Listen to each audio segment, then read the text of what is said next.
Good morning boys and girls. आज हम पेट के बारे में पढ़ेंगे। पेट मतलब जो हम अपने घरों में पालते हैं, पालतू जानवर। और मुझे पूरा यकीन है कि हर बच्चा, चाहे वो कोई लड़का हो चाहे कोई लड़की हो, उन्हें कोई ना कोई पेट रखने की बहुत इच्छा होती है अपने बचपन में। तो यहाँ पर आज हम पेट, जिस पेट के बारे में पढ़ेंगे वो थोड़ा अनोखा है, वो हम सब नहीं रख सकते। यू मस्ट हैव नोटिस्ड, आपने ये नोटिस किया होगा कि हम लोग ज़्यादा करके जो अपने घरों में पेट रखते हैं वो या तो एक पैरेट होता है, तोता, पिंजड़े में हम रखते हैं।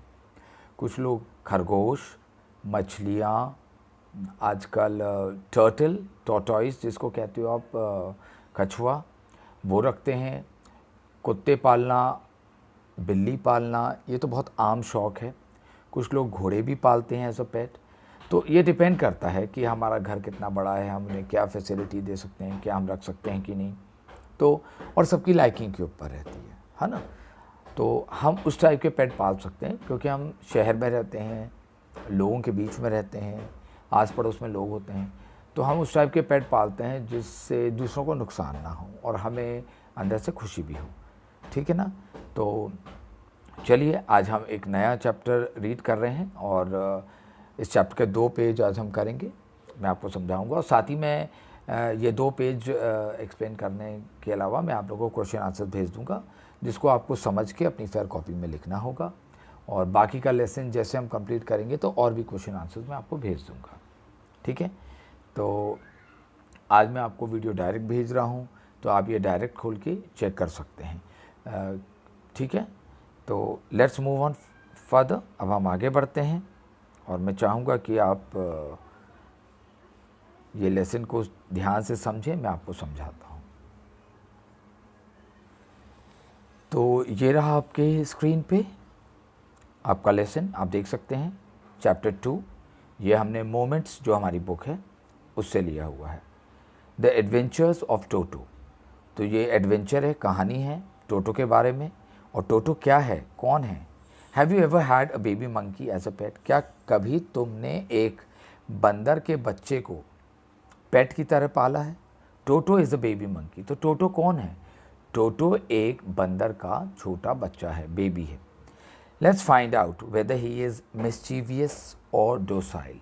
तो हमको पता करना पड़ेगा, रीड करेंगे कि वो मिस्चीवियस है, वो नॉटी है, वो बहुत शरारती है, और डोसाइल या वो बहुत ही सीधा साधा है, बहुत ही टेम्ड है।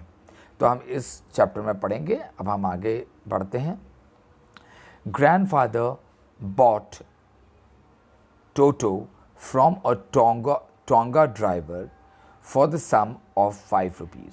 तो जो हमारे दादा थे वो बता रहा है, जो राइटर हैं उन्होंने लिखा है, जो दादाजी हैं उन्होंने टोटो, इस बंदर के बच्चे का नाम रखा है टोटो, उसे एक टोंगा ड्राइवर से लिया था। टोंगा ड्राइवर को कौन होता है? घोड़ा गाड़ी वाला जो होता है ना। टोंगा मतलब एक ऐसी गाड़ी जिसको घोड़ा खींचता है, उसको टोंगा कहते हैं।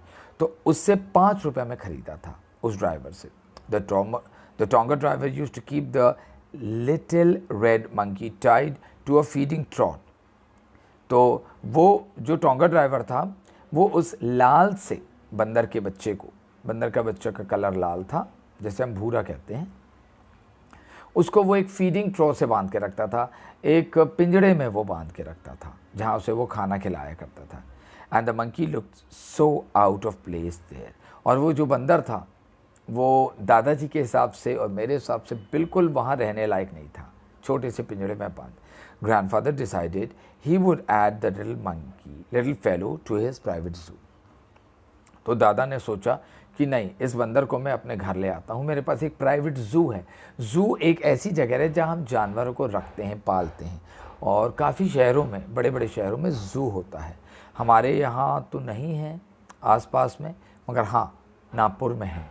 अगर आप जाते हैं, दिल्ली में है, बड़े बड़े हैदराबाद में है, ऐसे बड़े शहरों में आप जाते हो तो वहाँ आपको ज़ू मिलता है, एक ऐसी जगह जहाँ जानवरों को रखते हैं। और वह हर टाइप के जानवर होते हैं, ख़ास करके जंगल के जानवर जैसे शेर, चीता, भालू, बंदर। ठीक है। तो वो सोचा उनके पास एक प्राइवेट ज़ू है अपने घर में, उसी में वो रखेंगे। Toto was a pretty monkey. तो टोटो कैसा था? प्रिटी मतलब उनको अच्छा लग रहा था, खूबसूरत सा। His bright eyes sparkled with mischief beneath deep set eyebrows, and his teeth, which were a pearly white, were very often displayed in a smile that frightened the life out of elderly Anglo-Indian ladies. तो यहाँ पर वो बोल रहा है उसकी जो आंखें थी बंदर की, वो बहुत नॉटी, मिस्चीवियस, शरारती से भरी आंखें थी, और वो अंदर की तरफ थी और ऊपर की तरफ आईब्रो था। उसके जो दांत थे वो मोतियों जैसे सफ़ेद थे, और वो अक्सर जब मुस्कुराता था, मतलब आपने देखा होगा बंदर अक्सर दांत दिखाते हैं, हो सकता है वो गुस्से में हो या वो बता रहे हैं कि दांत देख लो हम काट लेंगे। तो उसके दांत देखकर जो एंग्लो इंडियन लेडीज़ थी, एल्डरली मतलब बुजुर्ग, जो काफ़ी बड़ी उम्र की, उनको एल्डरली कहते हैं। एंग्लो इंडियन लेडीज़, औरतें थी ये, और किस टाइप की औरतें थी? Anglo Indians. एंग्लो इंडियंस वो लोग होते हैं जिनके अंग्रेज़ों के समय पे, जब अंग्रेज़ हमारे देश में थे, उन्होंने जो भारतीय महिलाओं से शादी किया था, तो वो लेडीज़ एंग्लो इंडियन कहलाती थी। एंग्लो मतलब अंग्रेज, इंडियन मतलब भारतीय, तो आधा भारतीय और आधे अंग्रेज हुआ करते थे, उनको एंग्लो इंडियन कहा जाता है। But his hands looked dried up as though they had been pickled in the sun for many years. अब उसके जो हाथ थे बड़े सूखे से थे बंदर के, ऐसा लगता था जैसे कई सालों से धूप में उनको सुखाया गया है। पिकल्ड का मतलब होता है किसी चीज़ को पैक करके धूप में रखना। पिकल का मतलब होता है अचार। अचार को जब भी हम बनाते हैं, आपने देखा होगा हमें उससे धूप दिखाते हैं, तो वैसे ही वो उसके हाथ कई सालों से जैसे वो सूख गए हों। Yet his fingers were quick and wicked, and his tail, while adding to his good looks, grandfather believed a tail would add to anybody's good looks, also served as a third hand. और उसकी जो पूँछ थी, मेरे मतलब यहाँ पर वो बोल रहे हैं उसकी जो उंगलियाँ थी वो बहुत तेज़ थी, और वो अपनी उंगलियों से कभी भी कुछ भी कर देता था अचानक से। और जो उसकी टेल थी बंदर की, वो उसकी खूबसूरती बढ़ाती थी। और दादाजी का यह मानना था कि पूँछ जो है वो किसी की भी खूबसूरती बढ़ा सकते हैं। ऑल्सो सर्ड, और वो उसका तीसरे हाथ के जैसे काम करता था, मतलब वो अपने पूँछ से कुछ भी चीज़ को पकड़ लेता था और लटक जाता था। He could use it to hang from a branch, और वो अपनी जो पूँछ थी उसको जैसे हाथ से हम लटकते हैं पेड़ों की डंगालों पे, वैसे वो अपनी पूँछ से लटक जाता था, तो उसको हाथ की तरह इस्तेमाल करता था। And it was capable of scooping up and any DeLisi that might be out of reach of his hand. और अगर उसके हाथ से कोई भी खाने की चीज़ दूर पड़ी हो, तो वो बंदर क्या करता था, अपनी पूँछ से उसको खींच लेता था अपने पास। ठीक है, तो वो ये बता रहे हैं दादाजी। Grandmother always fussed when grandfather brought home some new bird or animal. तो जो दादी माँ थी वो हमेशा शिकायत करती थी, उन्हें अच्छा नहीं लगता था जब भी दादाजी किसी नई चिड़िया या जानवर को अपने घर ले आते थे, तो दादी जी हमेशा शिकायत करती थी, गुस्सा होती थी। ठीक है ना। So it was decided that Toto's presence should be kept a secret from her until she was in a particularly good mood. तो दादाजी ने डिसाइड करा और सबसे कहा कि जो टोटो है बंदर, दादी जी को बिल्कुल पता नहीं चलना चाहिए कि हमारे घर में एक बंदर भी है। उसे छुपा के रखा जाएगा, और जब दादी अच्छे मूड में होगी कभी, तब उन्हें बताया जाएगा। Grandfather and I put him away in a little closet opening into my bedroom wall, where he was tied securely, or so we thought, to a peg fastened into the wall. तो अब यहाँ दादाजी ने क्या करा, उसको छुपाने के लिए दादाजी और जो ऑथर है जिन्होंने ये लिखा है वो ये बता रहे हैं कि दादाजी ने और मैंने उसे एक कबर्ड में बंद कर दिया, और दीवार जो बेडरूम के दीवार पे थी, और दीवार में एक खीले से उसकी रस्सी को बांध दिया tight. A few hours later, when grandfather and I came back to release Toto, we found that the walls, which had been covered with some ornamental paper chosen by grandfather, now stood out as naked brick plaster. The peg in the wall had been wrenched from its socket, and my school blazer, which had been hanging there, was in shreds. I wondered what grandmother. ना यहाँ पर वो बोल रहा है कुछ घंटे बाद जब मैं और दादाजी आए कि चलो अब टोटो को वहाँ से निकालें, उसको रिलीज़ कर दें, तो हमने आके क्या देखा, जो दीवार में खूबसूरत सी वॉलपेपर लगी थी, खूबसूरत सजाई हुई डिज़ाइन वाली, वो सब उखाड़ के उसमें फेंक दिया है। और वो दीवार की जगह पे, खूबसूरत दीवार की जगह पे ईंटें दिखाई दे रहे हैं, प्लास्टर दिखाई दे रहा है। उसने पूरी दीवार की खूबसूरती ख़राब कर दी, फाड़ दिया, नुकसान कर दिया। और जो दीवार पे कीला हमने टाइट ठोक के रखा था और उस पर उसको बांधा था, उस कीले पे, वो कीला वहाँ से बाहर है। और जो राइटर है, उसका जो स्कूल का ब्लेज़र है, कोट है, वो वहाँ जहाँ वो टंगा था अब वो वहाँ नहीं है, उसके टुकड़े टुकड़े फाड़ फाड़ के चिंदी चिंदी कर दिया है। तो यहाँ पर वो ये बता रहा है कि उसने ये किया, ठीक है। अब वो आगे बोल रहा है पता नहीं ग्रैंडफादर वुड से, ग्रैंडमदर क्या बोलेगी, ये सब देखकर अगर वो देखेंगी तो वो और आग बबूला हो जाएंगी। बट ग्रैंडफादर डिडंट वारी, मगर ग्रैंडफादर ने बोला कोई बात नहीं, सब चलता है।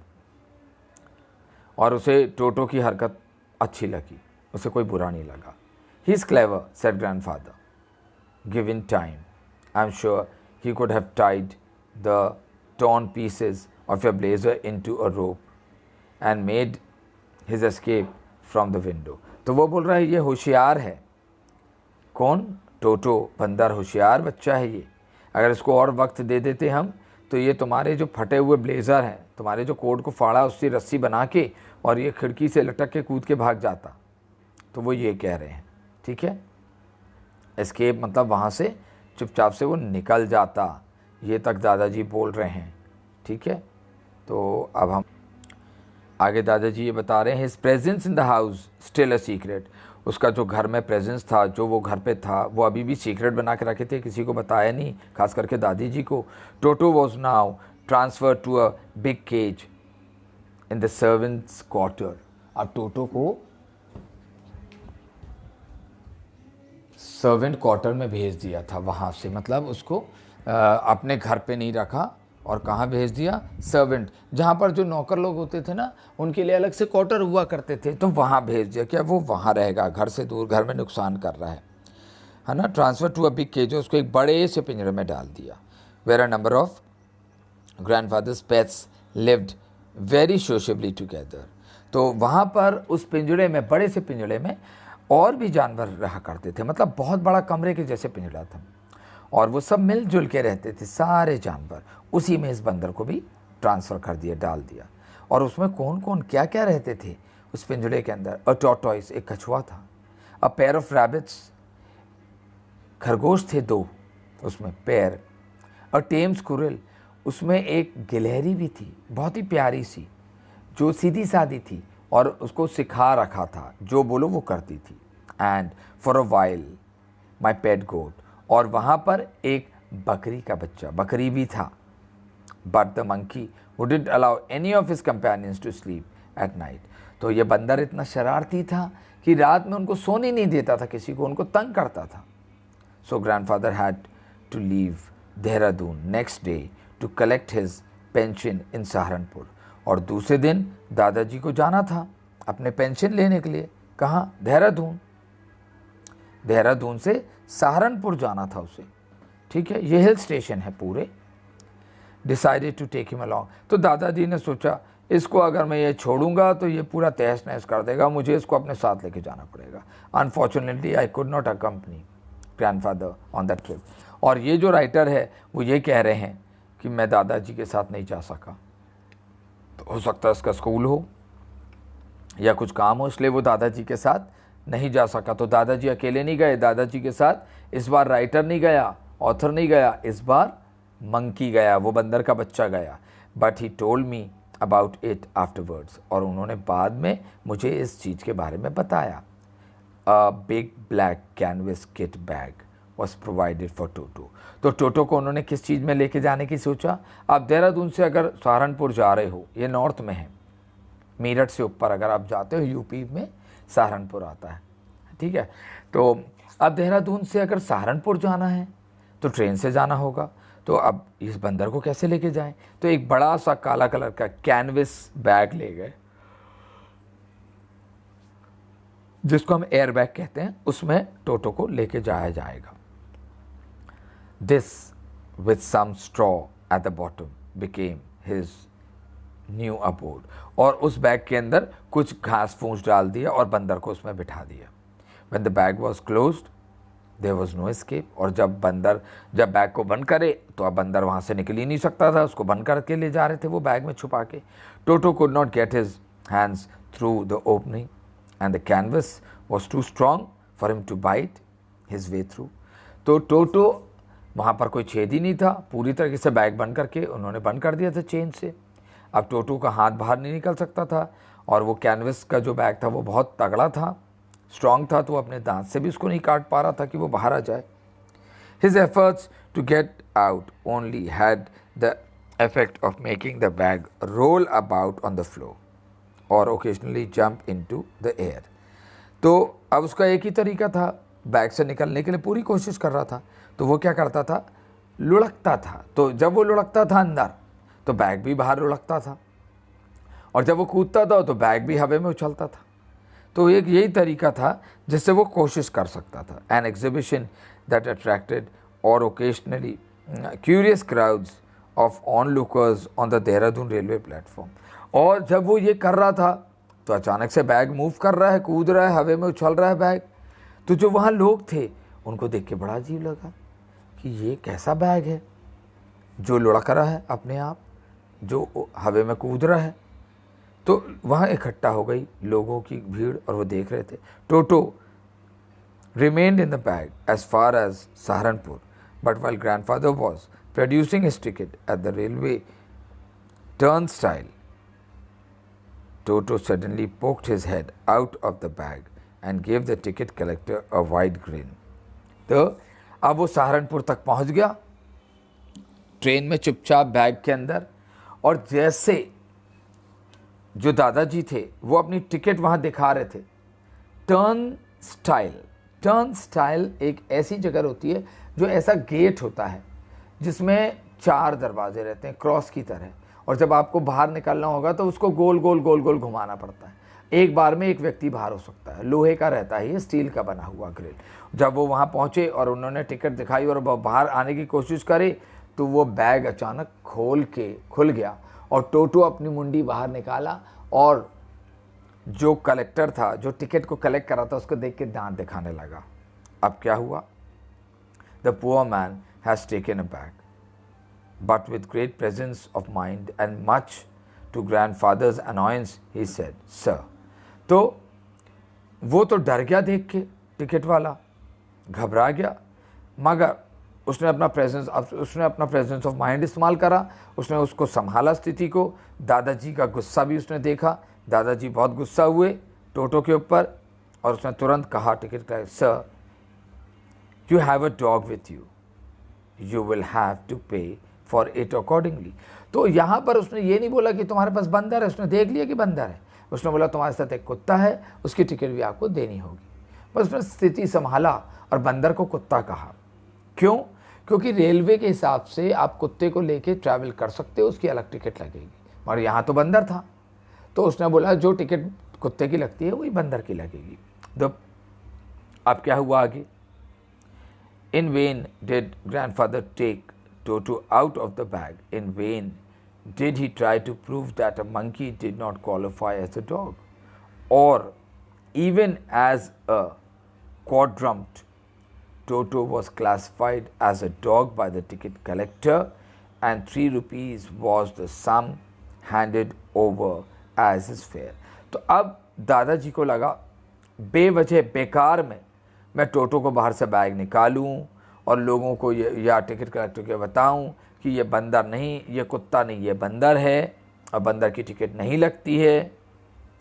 और ये भी मैं उसको ये बताऊं, बेकार होगा ये बताना, एक्सप्लेन करना कि ये 4 पैर वाला नहीं है, ये 2 पैर वाला है, इसके 2 हाथ हैं। चुपचाप दादाजी ने 3 रुपया निकाला और उसकी टिकट का पैसा दे दिया। ठीक है, कोई मतलब नहीं था बहस करने का, क्योंकि आखिर जानवर होता है, चाहे वो 2 पैर का हो चाहे वो 4 पैर का हो। Then grandfather, just to get his own back, took from his pocket out pet tortoise and said, "What must I pay for this since you charge for all animals?" फिर दादाजी ने क्या करा, अपने पॉकेट से कछुआ भी निकाला। मतलब वो केवल बंदर को नहीं, वो कछुए को भी साथ लेके गए थे सहारनपुर घुमाने ट्रेन से, और निकाल के बोला टिकट कलेक्टर को, इसका कितना पैसा दे दूँ? आप जानवरों के पैसा लेते हो तो बता दो, इस कछुए का कितना दूँ?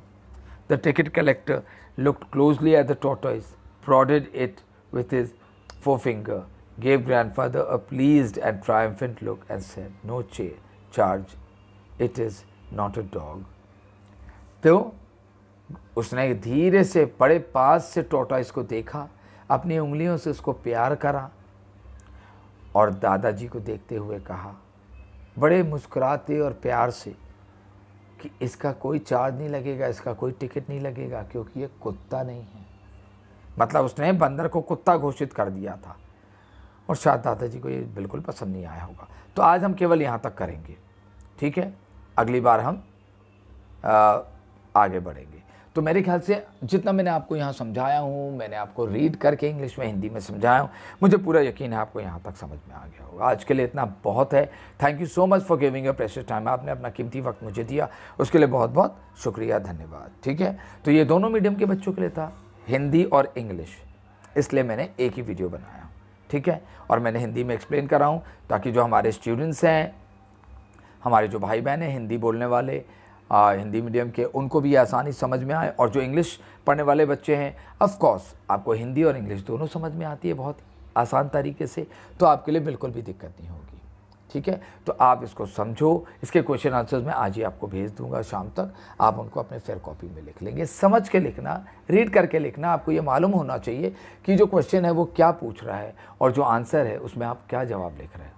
तो इसके लिए ये आपके लिए आसान हो जाएगा। जब आप एग्ज़ाम में रीड करोगे या पढ़ोगे, ज़्यादा याद करने की ज़रूरत नहीं है, आपको केवल समझ के आंसर लिखना चाहिए। क्वेश्चन को समझना बहुत बहुत ज़रूरी है, और उसके आधार पे अपने शब्दों में आपको आंसर लिखना आना चाहिए। ठीक है, तो ये जहाँ तक हमने आज किया है, इसको एक बार आप अपनी बुक में फिर से रीड करना, केवल 2 पेज आज के लिए। ठीक है, आप इसको रीड करेंगे और जो क्वेश्चन आंसर मैं दूंगा उसको भी रीड करोगे समझ के। Thank you so much, bye bye and take care for now.